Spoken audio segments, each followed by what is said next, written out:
வணக்கம் மக்களே, எப்படி இருக்கீங்க? நான் நல்லாவே இல்லை. ரொம்ப ஹை ப்ரெஷர் சிச்சுவேஷன்ல நான் இருக்கேன் இன்னைக்கு. என்னங்க நடக்குது வீட்டுக்குள்ள? ரொம்ப ரொம்ப வருத்தமா இருக்குங்க.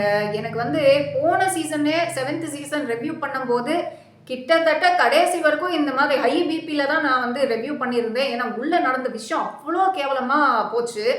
இந்த சீசன்லயும் இப்படிதான் போகுது. இந்த மஞ்சரி வர்சஸ் ஹவுஸ் டெய்லி இதே ரணகலமா இருக்கு. எனக்கு புரியவே இல்லை. எதனால மஞ்சரியை வச்சு மொத்த வீடே எகென்ஸ்டா இருக்காங்க.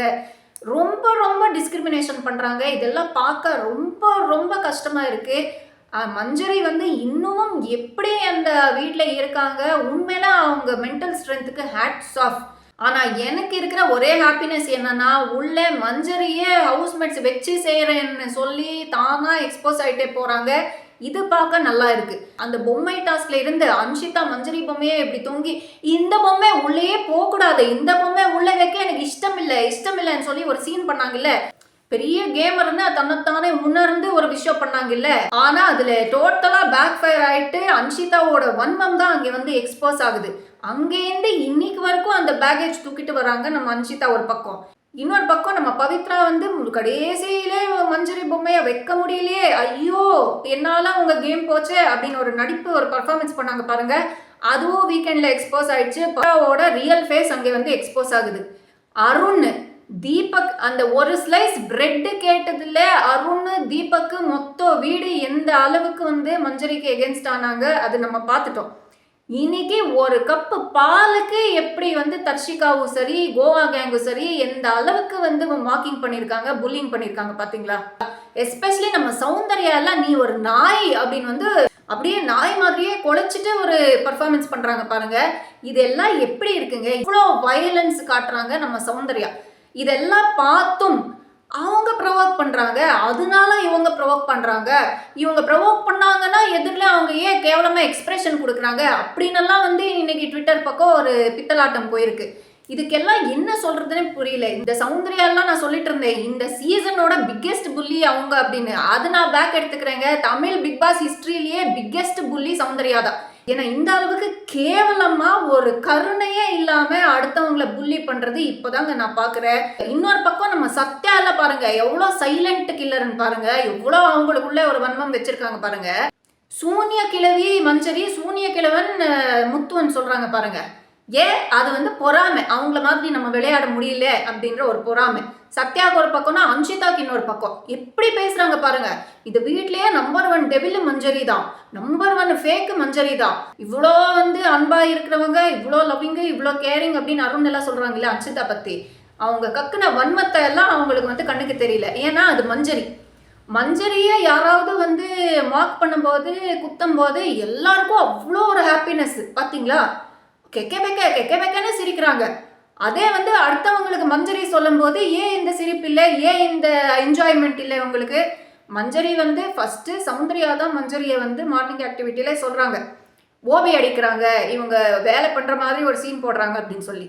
நெக்ஸ்ட் மஞ்சரி சௌந்தர்யா தான் ஓபி அடிக்கிறாங்க அப்படின்னு சொல்லும் போது ஏன் சௌந்தர்யா அந்த மாதிரி எக்ஸ்பிரஷன் கொடுக்கணும்? இப்படி முடிய இப்படி இப்படி பண்ணி அது தமிழ்ல என்ன அர்த்தம்? ஒருத்தர் பேசும்போது முடிய இப்படி இப்படி பண்ணா என்னங்க அர்த்தம்? நான் வாயால சொல்ல மாட்டேன், உங்களுக்கே புரிஞ்சிருக்கும். இது பண்றாங்க. அதே அடுத்தவங்க அருணும் சௌந்தர்யா ஓபி அடிக்கிறாங்கன்னு சொல்றாங்க. ரயானு சௌந்தர்யா மல்டிபிள் பர்சனாலிட்டின்னு சொல்றாங்க. அப்போ எல்லாம் சௌந்தர்யாக்கு இந்த எக்ஸ்பிரஷன் வரலையே, அப்போ எல்லாம் இந்த புல்லிங் பண்ணலையே, அப்போ எல்லாம் நாய் மாதிரி குலைக்கலையே. இதுக்கு என்னங்க ரீசன்? இன்னொரு பக்கம் நம்ம மதர் தெரேசா ஜாக்லின் தான் அவ்வளோ நேர்மையானவங்க, மானஸ்தர், எல்லாமே பண்றாங்க இல்ல. யாருக்குமே ஒரு அநியாயம் நடக்கக்கூடாது, உடனே நான் வந்துடுறேன் அப்படின்னு வராங்க இல்ல. அன்னைக்கு ராணவெல்லாம் மூடிட்டு உட்காரு அப்படின்னு சொல்லும் போது ஒரு அரைஞ்சிட்டு நான் சாரி சொன்னா ஓகேயா அப்படின்னு சொன்னாங்க இல்ல. இப்ப பக்கத்துல இருக்கிற சௌந்தர்யா அவ்வளோ கேவலமா மஞ்சரியை கலாய்க்கிறாங்க. போய் சொல்லுங்க, நீ அடங்க மாட்டியா? ஒரு அரைஞ்சாதான் உட்காருவியா அப்படின்னு சொல்லுங்க சௌந்தர்யா, சொல்லுங்க பாப்போம். உங்களுக்கும் உங்க கோவா கேங்குக்கு வந்தா மட்டும் ரத்தம், அடுத்தவங்களுக்கு அது தக்காளி தொக்கு. அந்த கணக்கு தானே ஜாக்லின் உங்களுக்கு? இல்ல இந்த கேங்குன்னு பெருமை பேச்சா பேசிக்கிறாங்கல்ல. இண்டிவிஜுவல் கேம்ல கேங்கா விளையாடுறதே கேவலம். அதுல பெருமை பேச்சு வேற. நம்ம கேங் தான் ரொம்ப கூலு, நம்ம கேங்குக்கு ரூல்ஸ் போட்டுப்போம், ரொம்ப முக்கியம். அங்கே ஒரு பொண்ணு ஒரு கப்பு பால் எனக்கு கொடுக்க மாட்டீங்களான்னு அவங்க ரைட்ஸுக்காக அவங்க கேட்டாலும் கேவலமா திட்டி ஆஃப் பண்ணி உட்கார வச்சிருக்கீங்க. உங்களுக்கு இங்கே ரூல்ஸ் கேட்குது. இல்லை அப்படி என்னதான் கேட்டாங்க மஞ்சரி? எனக்கு வர வேண்டிய ஒரு கிளாஸ் பால் எனக்கு கொடுத்துருங்க, எனக்கு காஃபியும் வேண்டாம் டீயும் வேண்டாம், அன்னைக்கு ஒரு நாள் கொடுக்குற கோட்டா எனக்கு கொடுங்க, நான் தயிர் போட்டு சாப்பிட்டுக்கிறேன், ஏன்னா எனக்கு கால்சியம் டெஃபிஷியன்சி இருக்குது, பால் எனக்கு வந்து அந்த ஸ்மெல்லு பிடிக்காது, ஸோ தயிராக நான் சாப்பிட்டுக்கிறேன், கொடுத்துடுங்க ஐயா அப்படி வந்து கெஞ்சி கேட்குறாங்க.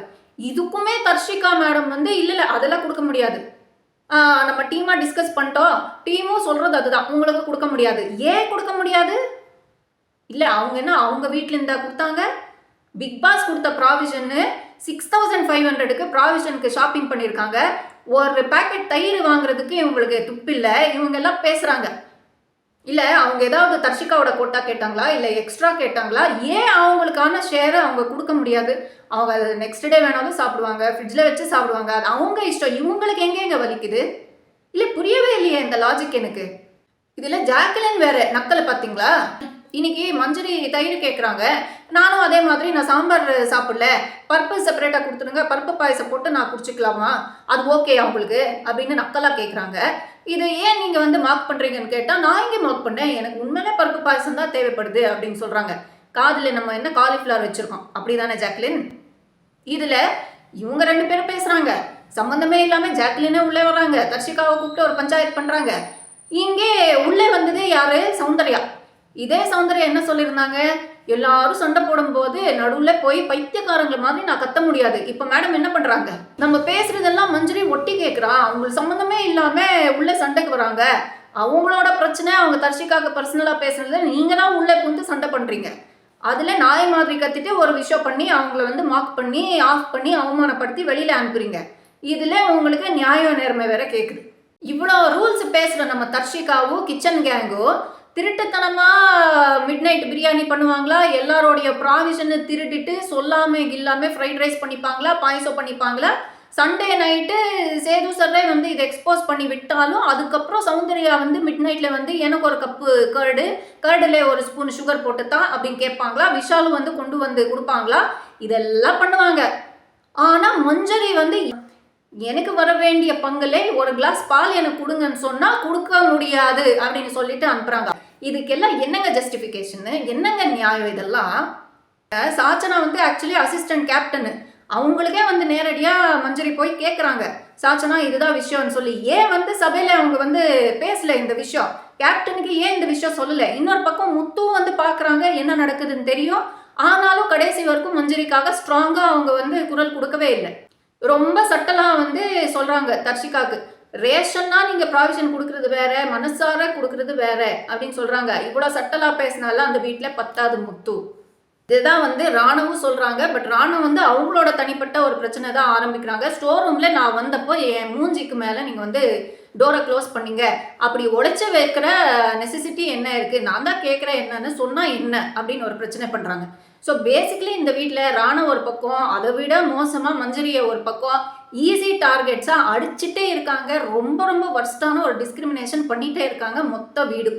இந்த வீக்கெண்ட்லயாவது சேது சார் இதெல்லாம் அட்ரஸ் பண்ணுவாங்களான்னு நம்ம காத்திருந்து பார்க்கணும். ஆனால் அட்ரஸ் பண்ணுவாங்க அப்படின்ற ஒரு ஹோப்பு எனக்கு இல்லவே இல்லை. ஏன்னா போன வீக்கெண்டு கூட மஞ்சரி தான் தப்பு பண்ணாங்க, விக்டிமை தான் அவங்க ஷேம் பண்ணாங்க, மற்ற புல்லிஸ் எல்லாம் பண்ணுறது கரெக்டு அப்படின்னு வந்து ஃப்ரீ லைசன்ஸ் கொடுத்துட்டாங்கல்ல, அதோட எஃபெக்ட் தான் இன்னைக்கு எல்லாமே இந்த சம்பவங்கள் நடக்குது. இப்போ டே 59 என்ன ஆச்சுன்னா, ஏஞ்சல்ஸ் வர்சஸ் டெவில் டாஸ்க் ஆரம்பிக்குது. ஸோ நேற்று வரை அந்த ரேங்கிங் டாஸ்க் பார்த்தோம் இல்லையா, அந்த ரேங்கிங் டாஸ்க் படி 8 பேர் டெவில்ஸு, 9 பேர் ஏஞ்சல்ஸ். டெவில்ஸாக வரவங்களுக்கு டாஸ்க் வருது. டாஸ்கில் என்ன சொல்கிறாங்க அப்படின்னா, பிக் பாஸ் சொல்கிறது, எந்த பரிதாபமும் இல்லாமல், எந்த ஒரு கொஞ்சல்ஸும் இல்லாமல் நீங்கள் டெவிலாக இருக்கணும், அந்த வன்மம் ஃபுல் அண்ட் ஃபுல் அந்த கேலி நக்கல் இது எல்லாமே கலந்துக்கிட்டு உங்கள் கேரக்டரை நீங்கள் பில்ட் பண்ணிக்கணும், அதுதான் டாஸ்க் அப்படி வந்து சொல்கிறாங்க. அண்ட் இந்த டாஸ்க் யார் கரெக்டாக விளையாடலையோ எண்ட் ஆஃப் த டே வந்து ஒரு நபராக நீங்கள் செலக்ட் பண்ணிட்டு வர்ஸ்ட் டெவில்னு சொல்லி அவங்கள வந்து ஜெயிலில் தள்ளணும் அப்படின்னு வந்து சொல்கிறாங்க. இதுக்கு கும்பலாக வந்து டிஸ்கஷன் பண்ணுறாங்க டெவில்ஸ் குரூப்பில். பேசிக்கலி ஒரு டெவில் பர்ஃபார்ம் பண்ணும்போது இன்னொரு டெவில் வந்து அவங்கள ஸ்டாப் பண்ணால் அவங்க தான் வர்ஸ்ட் டெவில், அந்த கணக்கில் ஜெயிலில் போட்டுடலாம் அப்படின்னு முடிவு பண்ணுறாங்க. எல்லாருமே இதுக்கு வந்து தலையாட்டிட்டு ஓகே டன் அப்படின்னு சொல்லிட்டு போகிறாங்க. ஆனால் இப்படி சொல்லிட்டு போனாலும் ஃபஸ்ட்டு நம்ம ஜாக்லின் வந்து தர்ஷிகாவை தடுக்கிறாங்க, ஜெஃப்ரியை ஐயோ பாவம்னு சொல்றாங்க. அன்ஷிதாக்கு ஏன் மிளகா கொடுத்தீங்க, ஐயோ பாவம் ஏதோ சர்க்கரை கொண்டு வரேன்னு வர்றாங்க. ஆனந்திக்கு ஏன் நீங்க கீழே இருந்து எடுத்து முட்டை கொடுத்தீங்க, ஐயோ பாவம்னு வராங்க. ஸோ பேசிக்கலி ஜாக்லின் வந்து அவங்களோட கேமும் விளையாடல, எந்த ஒரு எஃபர்ட்டும் போடல. ஸோ பேசிக்கலி அவங்க வந்து ஜெஃப்ரியோட கேம் ஸ்பாயில் பண்ணுறாங்க, தர்ஷிகாவோட கேம் ஸ்பாயில் பண்ணுறாங்க, கடைசியிலே சாச்சனா கேமும் ஸ்பாயில் பண்ணி விட்டுறாங்க. ஜாக்லின் வந்து டோட்டலாக ஒரு ஸ்பாயில் ஸ்பாட்டாக இருக்காங்க. அவங்களோட சொந்தமான கேமும் ஸ்பாயில் பண்ணிட்டாங்க. ஏன்னா அவங்க சொந்தமாக கேமே விளையாடலை. கேமை விளையாடுனா தர்ஷிகாவோட கேம் ஸ்பாயில் பண்ணுறாங்க, சாச்சனா கேம் ஸ்பாயில் பண்ணுறாங்க, ராணவ் கேம் ஸ்பாயில் பண்ணுறாங்க, ஜெஃப்ரியோட கேம் கூட ஸ்பாயில் பண்ணுறாங்க. இன்னொரு பக்கம் ஏஞ்சலாக இருக்கிற நம்ம அன்ஷிதா பண்ணாங்க பாருங்க ஒரு பர்ஃபார்மன்ஸு, ஐயோ ஐயோன்னு இருக்குது. எனக்கு என்ன வருத்தம்னா அவ்வளோ நாள் நம்ம எதிர்பார்த்த ஒரு விஷயம் நடக்குது. நான் போகிறேன் பிக் பாஸ் கதவை திறங்க அப்படின்னு வந்து அவங்க கெஞ்சி கதறி கேட்டாலும் பிக் பாஸ் பாஸ் நீங்கள் வந்து ஓப்பன் பண்ணல டோரு அப்படின்றதா எங்களுடைய மிகப்பெரிய வருத்தமாக இருக்குது இன்னைக்கு. உண்மையிலே ரொம்ப நாளாக அவங்க வந்து நல்ல சோல், குட் சோல், நான் தான் மதர் டெரேசா அப்படின்னு சீன் போட்டிருந்தாங்க. அது வந்து டோட்டலாக எக்ஸ்போஸ் ஆயிடுச்சு. இன்னைக்கு மஞ்சரி தான் கிளின்னு கிழிச்சு தொங்கி போட்டாங்க அன்ஷிதாவை. இது பார்க்க ரொம்பவே ஹாப்பியாக இருந்துச்சு. ஏன்னா நேத்தெல்லாம் வந்து மஞ்சரி தான் நம்பர் 1 டெவில், மஞ்சரி தான் நம்பர் 1 டெவில், 1 to 8 எல்லா ரேங்குக்கும் மஞ்சரி தான் நான் ஓட் போடுவேன் அப்படின்னு ஒத்த காலில் நின்ன அன்ஷிதா வந்து இப்போ பார்த்தாங்க. ஸோ என்ன நீ டெவில்னு சொன்னேன்ல, நம்பர் 1 டெவில்லாம் நான் இருந்து காட்டுறேன், இப்போ பாரு அனுபவி அப்படின்னு சொல்லி சரியாக வச்சு செஞ்சுட்டாங்க. ரொம்ப ரொம்ப ஹாப்பியாக இருந்துச்சு. ஸோ ஜாக்லின் ஒரு பக்கம் இத்தனை பேரோட கேம் ஸ்பாயில் பண்ண மாதிரி, அன்ஷிதா இன்னொரு பக்கம் நிறைய ஏஞ்சல்ஸோட கேம் ஸ்பாயில் பண்ணாங்க. பவித்ரா எவ்வளோ நேரம் பாவம் ரொம்ப பொறுமையாக தாக்கு பிடிச்ச பவித்ராவோட கேம் ஸ்பாயில் பண்ணிட்டாங்க. இவங்களால ஒரு ஹார்ட் போச்சு. ஜெஃப்ரியோட கேம் ஸ்பாயில் பண்ணிட்டாங்க. ஆர்ஜே ஆனந்தியோட கேமும் ஸ்பாயில் பண்ணிட்டாங்க. ஆர்ஜே ஆனந்தி ரொம்ப ரொம்ப ஸ்போர்ட்டிவாக சூப்பராக விளையாடினாங்க. அவங்களுக்கும் வந்து ஒரு ஹார்ட் போச்சு. இவங்களுக்கு ஆறுதலை சொல்கிறேன்னு வந்து அண்ட் ஆல்சோ சத்யாவோட கேமும் ஸ்பாயில் ஆச்சு. ஸோ இத்தனை பேரை காவு வாங்கினா நம்ம அன்ஷிதா இருக்காங்க. அன்ஷிதாக்கு என்ன ஆயிடுச்சு, அவங்க ஃபஸ்ட்டு ரொம்ப டென்ஷன் ஆகி வார்த்தை விட்டுட்டாங்க தர்ஷிகாக்கு, உனக்கு அறிவே இல்லையா இப்படியெல்லாம் பண்ணுற அப்படின்னு சொல்லி கத்திட்டு திட்டிட்டு போயிட்டாங்க. ஆனால் பக்கத்தில் இருக்கிற ஏஞ்சல்ஸ் எல்லாருமே ரொம்ப நல்ல டாஸ்க் விளையாடுறாங்க, கோவமே படல, ரொம்ப சூப்பராக தாக்கு பிடிக்கிறாங்களேன்னு சொல்லி ஃபோம் ஆயிடுச்சு. ஃபியர் ஆஃப் மிஸ்ஸிங் அவுட் அப்படின்றது. ஸோ எல்லாருடைய கேமும் நான் ஸ்பாயில் பண்ணி விட்டுறேன்னு சொல்லி நீங்கள் எல்லாம் உங்களுக்கு சூட சொன்னே இல்லையா, எப்படி இப்படி வந்து பண்ணுறீங்க, இதெல்லாம் தப்பு, இந்த கேமே தப்பு, இந்த பிக் பாஸே தப்பு அப்படின்னு சொல்லி பயங்கரமாக ஒரு டேண்ட்ரம் த்ரோ பண்ணாங்க. இது பேர் டேண்ட்ரம் தான். இன்னொரு பக்கம் நம்ம அருண் இல்லை, இந்த அருண் பற்றி பேசணும் அப்படின்னா வெளியில் ஒரு விஷயம் நடந்திருக்குங்க லைவ்ல. அது வந்து இன்னைக்கு 1 hour எபிசோட்ல வரவே இல்லை. ரேப் டாபிக் பற்றி ரொம்ப கேவலமாக கொஞ்சம் கூட சென்சிட்டிவிட்டி இல்லாமல் ஒரு விஷயம் ஒரு காமெடி பண்ணியிருக்காங்க. இல்லை, அந்த ரேப் பண்ணுறது எவ்வளோ சீரியஸான விஷயம். அந்த ரேப்னால பாதிக்கப்பட்ட பெண்கள் வெளியில் வந்து உயிரை இழந்திருக்காங்க. எத்தனை மர்டர் கேசஸ் பற்றி நம்ம பேசியிருக்கோம், ரேப் இஷ்யூஸ் பற்றி நம்ம பேசிகிட்டு இருக்கோம். அப்படி இருக்கும்போது இவ்வளோ நியாயமாக பேசுகிறவங்க, இவ்வளோ அறிவு யூஸ் பண்ணி பேசுகிற இந்த அருண் வந்து அது ஒரு காமெடியாக வந்து இன்னைக்கு பண்ணி வச்சுருக்காங்க. அவங்க ரயான் பக்கத்தில், ஜாக்லின் பக்கத்தில், சௌந்தர்யா பக்கத்தில் உட்கார்ந்தப்போ ஒரு கமெண்ட் பாஸ் பண்ணுறாங்க. இங்கே என்ன ஆகுது, ரயான் சொல்கிறாங்க முத்து பாரு என் வாயே பார்த்துட்டு இருக்கா அப்படின்னு சொல்ல, ஜாக்லின் வந்து அவன் என்ன உன் வாயை மட்டும்தான் நான் பார்க்குறா அப்படின்னு சொல்லி இவங்க 2 பேரும் சிரிக்கிறாங்க. உடனே அருண் உள்ளே பூந்து அது ரேப் பண்ணும்போது அந்த ஹீரோயினை பார்த்துட்டே இருப்பாள்ல அந்த மாதிரி பார்க்குறா பாரு அப்படின்னு சொல்லி எல்லாரும் கெக்க பெக்கான்னு சிரிக்கிறாங்க. இல்லைங்க, இது எப்படிப்பட்ட ஒரு நியாயம் சொல்லுங்க. ஸோ இவ்வளோ ஒரு எச்ச பிஹேவியர் அருண் கிட்டேருந்து நான் சத்தியமாக எதிர்பார்க்கலைங்க. அவங்க அந்த பற்றி ஒரு காமெடி பண்ணுறாங்களா, அந்த காமெடியை இவங்க 4 பேர் உட்காந்து என்ஜாய் பண்ணுறாங்களா, இதுக்கெல்லாம் என்ன சொல்கிறதுன்னு எனக்கு தெரியல. ஸோ இதுக்கு இந்த கமெண்ட் நான் போட்டேன், இன்னைக்கு வந்து ட்வீட்டில் போட்டேன். இந்த பேச்சுக்கெல்லாம் காரி துப்புனாலும் தப்பு இல்லைங்க அப்படின்னு நான் வந்து ட்வீட் போட்டேன். இது பார்த்து நம்ம அர்ச்சனா வந்து ஒரு கமெண்ட் போட்டிருக்காங்க, சனம் உங்களுக்கு வந்து ரொம்ப ரெஸ்பான்சிபிலிட்டி இருக்குது, ஃபஸ்ட்டு அந்த வீடியோ பாருங்கள், வீடியோவில் அவங்க முத்து பற்றி பேசலை, ரேப் கமெண்ட் பேசினது தப்பு தான், ஆனால் அவங்க சொன்னது ரஞ்சித்துக்கு தான், ஸோ நீங்கள் ரெஸ்பான்சிபிள் ரிவ்யூவராக இருந்து நீங்கள் கரெக்டாக தான் பேசணும் அப்படின்னு சொல்லியிருக்காங்க. எனக்கு வந்து இல்லை நான் சொல்கிறேன், இல்லை இதுக்கு நான் ரெஸ்பாண்ட் பண்ணுறதுக்குள்ளே அவங்க வந்து கமெண்ட்டை டிலீட் பண்ணிட்டாங்க. இருந்தாலும் நீங்கள் ரெஸ்பான்சிபிள் இல்லையான்னு கேட்குற கேள்விக்கு நான் இங்கே வந்து பதில் சொல்கிறேன். நான் இதே ரெஸ்பான்சிபிலிட்டியோட தான் போன சீசனில் இறங்கி அவங்கள சப்போர்ட் பண்ணியிருக்கேன். எத்தனை பேர் என்னை அப்யூஸ் பண்ணாலும் ஹாரஸ் பண்ணாலும் கடைசி வரைக்கும் அர்ச்சனாவுக்கு சப்போர்ட் பண்ணுற மிகப்பெரிய சப்போர்ட்டராக நான் இருந்திருக்கேன். ஏன்னா நியாயம் பக்கம் அவங்க இருந்தாங்க, அவங்களுக்கு அநியாயம் நடந்தது. அதே ரெஸ்பான்சிபிலிட்டியோட இன்னைக்கு நான் சொல்கிறேன், அநியாயமாக பேசுறது அருண் தான். அந்த அநியாயத்தை நான் தட்டி கேட்குறேன். ஏன்னா நான் வந்து நியாயம் பக்கம்தான் இருப்பேன். சீசன் 7லையும் சரி, சீசன் 8லையும் சரி, உள்ளேயும் சரி, வெளியிலையும் சரி, நியாயம் பக்கம் தான் நான் இருப்பேன். அன்ஃபார்ச்சுனேட்லி இந்த வாட்டி அநியாயம் பண்ணுறதே அருண் தான். அது ஏன் தப்பு கிடையாது இல்லை. ஸோ உங்கள் லவ்ட் ஒன்னுக்கு நீங்கள் வந்து சப்போர்ட் பண்ணணுன்றது அதெல்லாம் வந்து எனக்கு புரியுது, புரியாமல் இல்லை. ஆனால் இப்படிப்பட்ட ஒரு விஷயத்துக்கு நீங்கள் கண்டிப்பாக தட்டி கேட்கணும். நீங்கள் ஓப்பனாக இது வந்து டினை பண்ணலைனாலும் கிரிட்டிசைஸ் பண்ணலைனாலும் இப்படி சப்போர்ட் பண்ணாதீங்கம்மா, தயவு செஞ்சு இது பண்ணாதீங்க. எனக்கு ரெஸ்பான்சிபிலிட்டி இருக்கா அப்படின்னு நீங்கள் கேட்குறீங்க. பல கோடி மக்கள் செலக்ட் பண்ணியிருக்காங்க உங்களை வின்னர் ஆகி. உங்கள் வலிகள் அவங்க ஃபீல் பண்ணி உங்களை நம்பி உங்களுக்கு ஓட்டு போட்டு உங்களை வந்து சீசன் வின்னர் ஆக்கியிருக்காங்க. அவங்களுக்கு நீங்கள் காட்டுங்க ரெஸ்பான்சிபிலிட்டி அப்படின்ற ஒரு அட்வைஸாக தான் நான் சொல்கிறேங்க. என்ன நீங்கள் கேள்வி கேளுங்க, ஒரு கேள்வி இல்லை 100 கேள்வி கேளுங்க, நான் பதில் சொல்லிக்கிறேன்.